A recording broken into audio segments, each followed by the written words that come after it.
አላህ ከጎንህ ከሆነ ማን ሊቃወምህ ይችላል? ማንም የለም። አላህ ደግሞ በአንተ ላይ ከሆነ ማን ከጎንህ ሊቆም ይችላል? ማንም የለም። የአላህን ፍቅር አትርፈህ ከሆነ ታዲያ ምን አጣህ?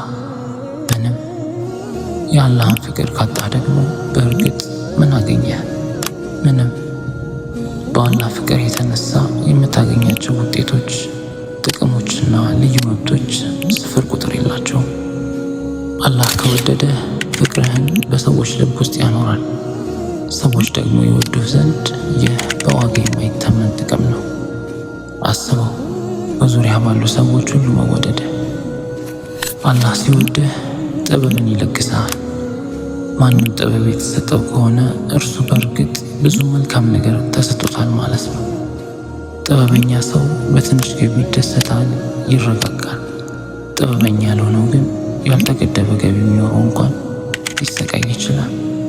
ጥበበኛ ሰው በአማካይ ሚስቱ ደስተኛና ረካተኛ ይሆናል። ጥበበኛ ያልሆነው ግን የተሻለ ደረጃ ያለች ሚስት ቢኖረው እንኳን ሊሰቃይ ይችላል። ጥበበኛ ሰው ጠላቶቹን ወደ ወዳጅነት ሊለውጣቸው ይችላል። ጥበበኛ ያልሆነው ግን ወዳጆቹን ወደ ጠላቶቹ ሊለውጥ ይችላል።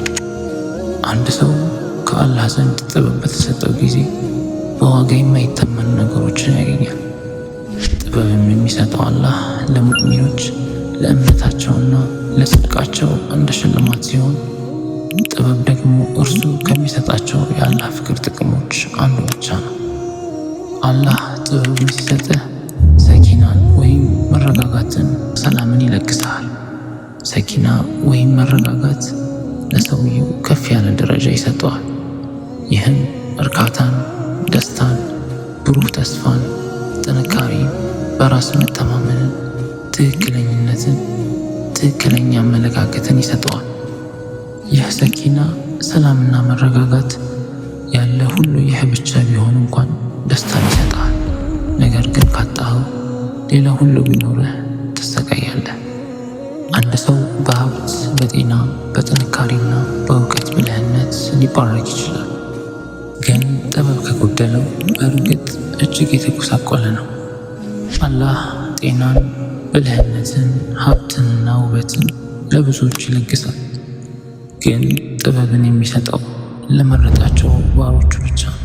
ይህንን መልእክት ለሌሎችን በማካፈል የአላህን ፍቅር በጋራ እንመኝ።